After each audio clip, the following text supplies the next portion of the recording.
দিব্যত্রয়ী চ্যানেলে আপনাদের সকলকে স্বাগত।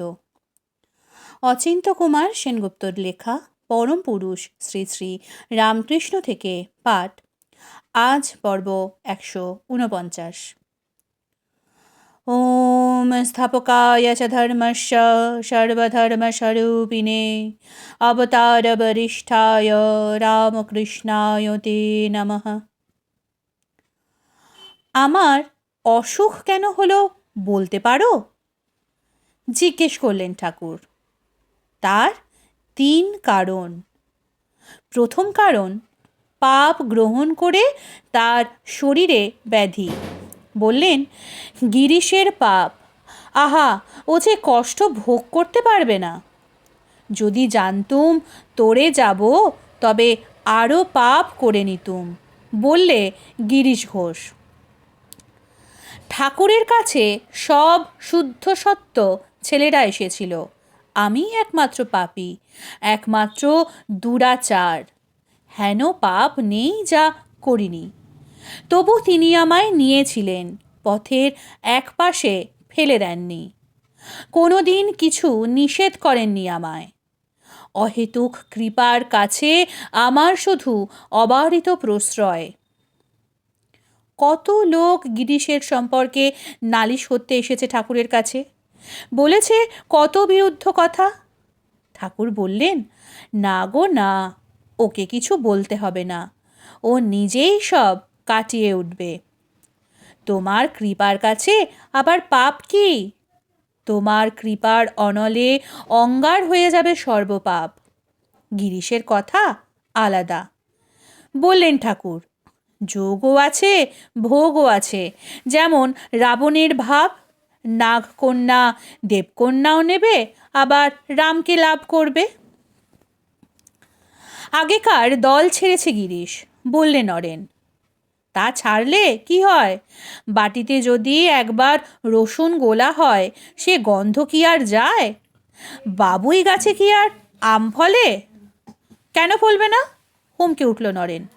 তা তেমন সিদ্ধাই থাকলে ফলতে পারে, বললেন ঠাকুর।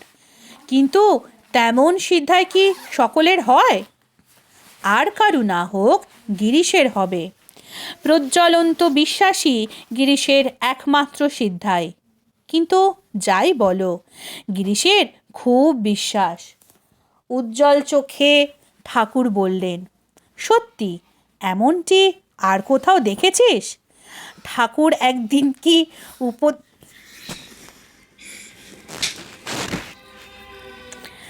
উপদেশ দিতে চেয়েছিলেন গিরিশকে। গিরিশ লাফিয়ে উঠল, আপনার কাছে এসেও আমাকে উপদেশ শুনতে হবে? উপদেশ তো আমিও অনেক দিতে পারি, অনেক লিখেওছি বইতে। কেন আপনার কাছে এসেছি? আপনি যদি আমায় কিছু করে দিতে পারেন তো তাই করুন, উপদেশ তুলে রাখুন কুলুঙ্গিতে। রামলালকে একটা শ্লোক আবৃত্তি করতে বললেন ঠাকুর। রামলাল আবৃত্তি করলে। তার মানে বিশ্বাসী হচ্ছে পদার্থ। পার্বতী মহাদেবকে জিজ্ঞেস করলেন, ঈশ্বর লাভের খেই কোথায়? মহাদেব বললেন, বিশ্বাসী এর খেই। তাই বলুন। গিরিশ বললে উল্লসিত হয়ে, আপনার দেখা পেয়েছি, এরপর আবার কি চাই? এখন বলুন, এতদিন যা করছি তাই এখনো করে যাব। তাই করে যাও, তোমার কিছুই ছাড়তে হবে না। যদি ঈশ্বরে বিশ্বাস থাকে, স্তব্ধীভূত অপ্রগল্ভ বিশ্বাস, তাহলে পাপই করুক আর মহাপাতকই করুক, কিছুতেই ভয় নেই। বিশ্বাস যত বাড়বে, জ্ঞানও তত বাড়বে, বললেন ঠাকুর। তার নামে বিশ্বাস করলে তীর্থেরও প্রয়োজন হবে না। কৃষ্ণকিশোর বলতো, ওং রাম ওং কৃষ্ণ নাম করলে কোটি সন্ধ্যার ফল হয়। বলতো, বলো না কাউকে, আমার সন্ধ্যা টন্ধা ভালো লাগে না। ত্রিসন্ধ্যা যে বলে, কালী পূজা সন্ধ্যা, সে কি চায়? সন্ধ্যা তার সন্ধানে ফেরে, কভু সন্ধি নাহি পায়। ভক্তির যেমন তম, তেমনি বিশ্বাসের তম আনো। রাম বলেছি, কালী বলেছি, আমার আবার বন্ধন, আমার আবার কর্মফল। 100 বার যদি পাপী পাপী বলো, পাপী হয়ে যেতে হয়। আমি মা বলে ডেকেছি, আমার আবার পাপ কি? ঈশ্বরের নাম স্পর্শেই জিহবা পবিত্র হয়েছে, দেহ মন পবিত্র হয়েছে। গিরিশের সেই বিশ্বাসের তম। কিন্তু এত হইচই, গালাগাল, মুখ খারাপ করে কেন? কৌতুক স্বরে জিজ্ঞেস করলেন ঠাকুর। শুধু তোমার কৃপা আস্বাদন করার জন্যে? কর্দমের বদলেও কুমকুম লাভ করা যায় তা প্রমাণ করবার জন্যে। মদ খেয়ে কত গালাগাল দিয়েছি, কত অপমান করেছি, বলছে গিরিশ। কখনো যদি স্নেহ ভরে বলেছেন পা টিপে দিতে, ভেবেছি এ কি আপদ, মানিনি, ধরিনি, গ্রাহ্য করিনি, তবু টেনে তুলে নিলেন। শুধু তাই নয়, নমস্কার করলেন। ঠাকুর বললেন, তবে কি এদের ঘৃণা করি? কখনো না। ব্রহ্মজ্ঞানানি তিনি সব হয়েছেন, সকলেই নারায়ণ। সব জনই তখন মাতৃজনী, তখন বেশ্যা আর সতীলক্ষ্মীতে তফাৎ দেখি না। রাত্রে এসেছে গিরিশ। ঠাকুরের ঘুম নেই, বসে আছেন বিছানায়। ওরে আলোটা আন, গিরিশকে একটিবার দেখি। মাস্টার আলো এনে ধরল। ভালো আছো? কণ্ঠে অপার স্নেহ ঢেলে জিজ্ঞেস করলেন গিরিশকে। গিরিশ বুঝি খুব ক্লান্ত হয়ে এসেছে। কোন ধাপধারা গোবিন্দপুর থেকে এসেছে তার ঠিক কি? ব্যস্ত হয়ে বললেন লাটুকে, ওরে লেটো, একে তামাক খাওয়া, পান এনে দে। লাটু ছুটল তামাক জোগাড়ে। ওরে পান কই, সাজা পান নিয়ে আয়। পান তামাক দিল এনে গিরিশকে। শুধু এতে কি হবে? ঠাকুর আবার ব্যস্ত হয়ে উঠলেন। ওরে জল খাবার এনে দে। লাটু বললে, আনতে গেছে জল খাবার। যার তার দোকান থেকে আনিসনি যেন, বরানগরে যেতে বল। ফাগুর দোকান থেকে যেন কচুরি নিয়ে আসে। কচুর হচ্ছে রজগুণের, তাই খাবে আজ গিরিশ। শুধু কচুরি নয়, লুচি মিষ্টিও এসেছে ফাগুর দোকান থেকে। প্রকাণ্ড একটা থালায় সাজিয়ে সমস্ত খাবার প্রথম ধরল ঠাকুরের সামনে। ঠাকুর প্রসাদ করে দিলেন। সমস্ত খাবার নিজের হাতে তুলে দিলেন গিরিশের হাতে। গিরিশ খাচ্ছে আর ভাবছে, এ কি খাচ্ছি, ফাগুর দোকানের কচুরি নাকি অপ্লব অমৃত উদধি? জল জল দিতে হবে না গিরিশকে? বৈশাখের রাত, কি গরম পড়েছে কদিন থেকে। ঘরের কোণে জলের কুঁজো, দাঁড়াবার শক্তি নেই, তবু উঠে দাঁড়ালেন ঠাকুর। নিজের হাতে জল গড়িয়ে দেবেন গিরিশকে। ক্ষুণ্ণে বৃত্তি করেছেন, এবার পিপাসা মোচন করবেন। উঠে দাঁড়ালেন দিগম্বর, একটি সকল লোক সুন্দর বালক মূর্তি। সকলে স্তব্ধ হয়ে দাঁড়িয়ে রইল এক দৃষ্টে। নিজের হাতে জল গড়াচ্ছেন ঠাকুর। হাতে একটু ঢেলে দেখলেন যথেষ্ট ঠান্ডা কিনা। বোধ হয় যথেষ্ট ঠান্ডা নয়। না হোক, এখন আর এর চেয়ে ভালো জল কোথায় মিলবে? নাও, এই জলই নাও, নাও আমার হাত থেকে। তোমার হাত থেকে যখন নিয়েছি তখন এই জল সর্বতাপ শোষণশীলতা, হোক বা তা অশ্রু জল। যখন তোমার হাত থেকে নিয়েছি তখন এতেই অত্যন্ত নিবৃত্তি শান্তি। কি দেব তোমাকে এই জলের পরিবর্তে? শুধু অশ্রু জল। অশ্রু জল ছাড়া আমার কি আছে? আকাশ বিগতাভ্র হলো, পথ সমতল হলো, কুশক তরলিত হলো, উৎপথগামী হলো বুঝি সৎপথগামী। তুমি একাধারে প্রণম্য ও প্রিয়। আমার প্রাণের প্রণাম নাও, নাও আমার গভীর প্রিয় সম্ভাষণ। গিরিশ বললে, শুধু প্রণতিপরায়ণ হও। নিয়ত নম নম করাই প্রকৃত যোগ সাধন। কে একজন ভক্ত কগাছা ফুলের মালা এনে দিলে ঠাকুরকে। একে একে সব খুলে ঠাকুর গলায় পড়লেন। এ কি, আমি পড়লাম? আমার হৃদয় মধ্যে যে হরি আছেন তাকে পরিয়ে দিলাম। দুগাছি মালা আবার তুলে নিলেন গলা থেকে, নিজের হাতে পরিয়ে দিলেন গিরিশকে। এ কি শুধু কৃপা? এ পূজাও? আমি যে তোমার মাঝে দেখলাম সেই ভৈরবকে, এক হাতে সুধা আর এক হাতে সুরা, এক হাতে বিষ সর্প আর এক হাতে অভয় কবচ। তুমি সেই বিরূপাক্ষ বিষমলোচন, নিরভাস নিরাময়, নিঃসংশয় নিরঞ্জন। তোমার গঙ্গা, তোমার গদ্যপদ্যময়ী বাণী, তোমার চৈতন্য লীলা বিল্ল মঙ্গল। খুব মদ খেয়ে এসেছে গিরিশ, কাঁদছে অঝর ধারে। ঠাকুরের পায়ের ওপর মাথা ঢেলে দিয়ে কাঁদছে। ঠাকুর তার পিঠের ওপরে হাত রাখলেন। গিরিশও মাথা তোলে না, ঠাকুরও হাত সরান না। একদিকে সমস্ত ঢেলে দেওয়া, আর একদিকে সমস্ত তুলে নেওয়া। ওরে, একে তামাক খাওয়া, ঠাকুর হাঁক দিয়ে বললেন এক ভক্তকে। প্রত্যাখ্যান তো নয়ই, আপ্যায়ন। গিরিশ মাথা তুলল, হাত জোর করে দাঁড়ালো স্থির হয়ে, বললে, প্রভু, তুমি পরব্রহ্ম, তুমি চরাচর চিরন্তন, তুমি ভুবনাকার বৃক্ষ, তুমি এর মূল, তুমি এর শাখা পল্লব। ঠাকুর শুনেও শুনছেন না। তুমি পরশুপানি মহাদেব, রাজীব লোচন রাম, লোক পিতামহ ব্রহ্ম, পূর্ণ পরিপূর্ণ পাবন পুরুষ নারায়ণ। কথা কানেও তুলছেন না ঠাকুর, বলছেন হাঁক দিয়ে, ওরে, এর জন্য তামাক আন। আবেশে গলার স্বর বিহল হয়ে এলো গিরিশের। বড় দুঃখ রইল মনে, প্রাণ ভরে তোমার সেবা করতে পারলুম না। বর দাও ভগবান, 1 বছর, শুধু একটি বছর তোমার সেবা করব। মুক্তি ফুক্তি কিছু চাই না, শুধু সেবা, শুধু গুরু শুশ্রূষা।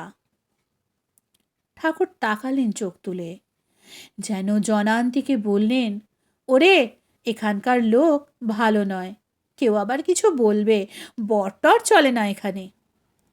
ওসব কথা আমি শুনবো না। বলে রাখবে কিনা প্রার্থনা, বলো, রাখবে কিনা প্রার্থনা? গিরিশ এগিয়ে এলো দৃঢ় পায়ে। বলো, অন্তত আর 1 বছর সেবা করব, দেহ ঢেলে প্রাণ ঢেলে। আচ্ছা, হবে ক্ষণ। ঠাকুর পাশ কাটাতে চাইলেন। যখন তোর বাড়িতে যাব তখন করিস। না, আমার বাড়িতে নয়, এইখানে, তুমি যেখানে বসছো শুচ্ছো সেইখানে। আমার বাড়ি কি আবার একটা জায়গা? অনমনীয় জেদ গিরিশের। কারুণ্য বংশোদ্ভূত ঠাকুর হার মানলেন, বললেন, আচ্ছা তাই, কিন্তু সব ঈশ্বরের ইচ্ছা। আরও 1 পা এগিয়ে এলো মাতাল, বললে, তোমার অসুখ আমি ভালো করে দেব। সে কি রে, তুই ভালো করে দিবি? হ্যাঁ, আমার কাছে ওষুধ আছে। ওষুধ? হ্যাঁ, মন্ত্র। তোমাকে শুধু মুখে একবার উচ্চারণ করতে হবে, তাহলেই ব্যাধি মুক্তি। ঠাকুর হাসলেন, বললেন, সে আবার কি মন্ত্র? শুধু মুখে একবার বলবে, আমার এই অসুখ আরাম হয়ে যাক, ব্যাস, তাহলেই হলো। গিরিশ লাফিয়ে উঠল, তাহলেই ফুঁড়ে যাবে 1 ফুঁয়ে। ও ও আমি পারবো না। পারতেই হবে। বেশ, না পারো তো আমিই ঝেড়ে দেবো। আমি জানি কি করে ঝাড়তে হয় রোগের ভূত। কালী, মহাকালী বলে ঠাকুরের গা সই করে শূন্যের ওপর দিয়ে হাত চালালো গিরিশ। তারপর কটা ফুঁ দিল, ফুফ ফুফ। ওরে, এতে আমার লাগবে। ঠাকুর সংকুচিত হলেন। লাগুক গে, তুমি ভালো হয়ে গেলে আর লাগবে না। আপন মনে হাত চালাতে চালাতে বলতে লাগলো গিরিশ, যা যা, ভালো হয়ে যা, ভালো হয়ে যা। যদি ও পায়ে আমার কিছু ভক্তি থাকে তবে ভালো হয়ে যা। বলো, গেছে, ভালো হয়ে গেছে। এক আচ্ছা মাতালের পাল্লায় পড়া গেছে। ঠাকুর বিরক্ত হলেন, বললেন, যা বাপু, ওসব আমি বলতে পারি না। কাকে বলতে পারো না? মাকে? মা আবার কে? তুমিই মা, তুমিই সব। আমার যদি উপায়ে কিছু ভক্তি থাকে বলো, আছে কিনা ভক্তি? তাহলে বলতেই হবে তোমাকে। আচ্ছা যা, ঈশ্বরের ইচ্ছায় যা, বলো তোমার ইচ্ছায়। ছি, ও কথা বলতে নেই, কুণ্ঠিত হলেন ঠাকুর। আমি ঈশ্বরের আজ্ঞায় চলেছি। আমি সেই মহান প্রভুর দাস, সেই মহান গুরুর সেবক। কেন অত কথা বাড়াও? গিরিশ অস্থির হয়ে উঠল। ছোট্ট সোজা কথা, সেটুকু বলে ফেললেই তো চুকে যায়। তুমি কি বা কে সে কথা পরে হবে ক্ষণ। এখন শুধু বলো, ভালো হয়ে যাবে, ভালো হয়ে যাবে। কি অ্যাঙ্গুয়ে নাচরবান্দার হাতেই পড়েছি। শেষ পর্যন্ত হার মানলেন ঠাকুর। বললেন, আচ্ছা যা, যা হয়েছে তা যাবে। যা বললেই কি যাওয়া যায়? কিন্তু না গিয়ে উপায় নেই। গাড়োয়ান ডাকাডাকি করছে। বড় বেয়াক্কেল তো এই গাড়োয়ান। গিরিশ উঠে দাঁড়ালো, রোগ করে চলল বাইরে গাড়োয়ানকে শায়েস্তা করতে। কয়েক পা গিয়েই আবার ফিরে এলো। করো জোরে বললে, আমায় ভুলো না। ওদিকে গাড়োয়ানও ভুলছে না, আবার শুরু করেছে হাঁকডাক। বেগে বেরিয়ে গেল গিরিশ। ঠাকুর ব্যস্ত হয়ে মাস্টারকে বললেন, দেখো দেখো কোথায় যায়, গাড়োয়ানকে মারধর করে না যেন। মাস্টার গেল সঙ্গে সঙ্গে। সেই গিরিশকেই গেরুয়া রুদ্রাক্ষ দিলেন ঠাকুর। বুড়ো গোপালের শখ হয়েছে সাধুদের গেরুয়া কাপড় আর রুদ্রাক্ষের মালা দেয়। সাধু কোথায়? গঙ্গাসাগরে যাবার জন্যে দেশ বিদেশের বহু সাধু জমায়েত হয়েছে কলকাতায়। তাদের থেকে বাছাই করব বিশ্রুত বিখ্যাত সাধু। ঠাকুর শুনে খুব খুশি হলেন।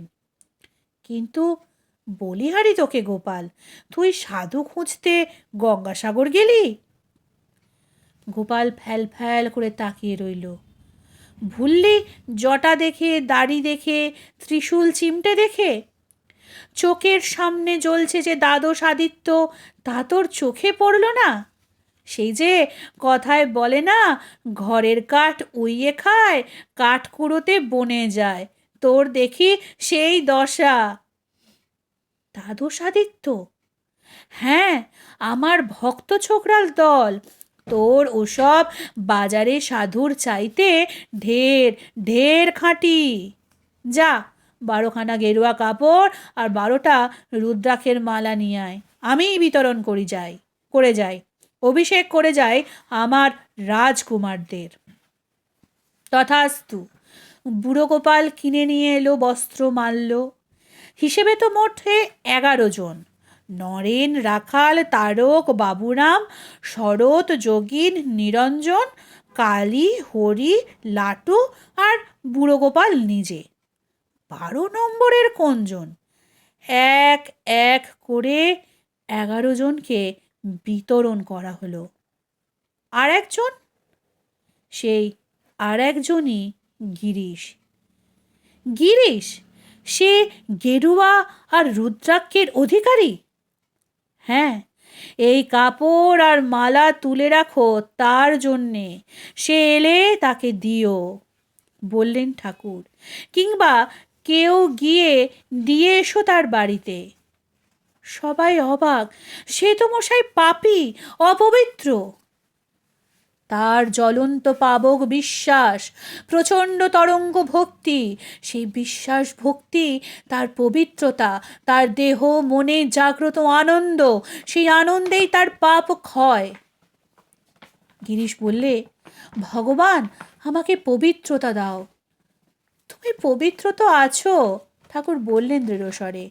তোমার যে বিশ্বাস ভক্তি, তোমার যে আনন্দ নিবাস, অভেদ দর্শনই জ্ঞান, মনের বিষয় শূন্যতায় ধ্যান, মনের অশুদ্ধি ত্যাগই স্থান, আর ইন্দ্রিয় সংযমী শৌচ। কিন্তু গিরিশ যে ঘোরতর গৃহী, ও তো গেরুয়া পরে সন্ন্যাসী হবে না, মান রাখবে না রুদ্রাক্ষের। গৃহই তো ঈশ্বর সাধনার নবতম পীঠস্থান, আর বৈরাগ্যই তো মনে আর মনোমালাই তো জপমালা। ॐ निरञ्जनं नित्यमनन्तरूपं भक्तानुकम्पाधृतविग्रहं वै ईशावतारं परमेशमिद्धं तं রামকৃষ্ণং শিরসা নমামি। আজকের পর্ব এখানেই শেষ হলো। পরবর্তী পর্ব আসবে আগামীকাল। নমস্কার, সঙ্গে থাকুন, সুস্থ থাকুন, ভালো থাকুন। জয় ঠাকুর।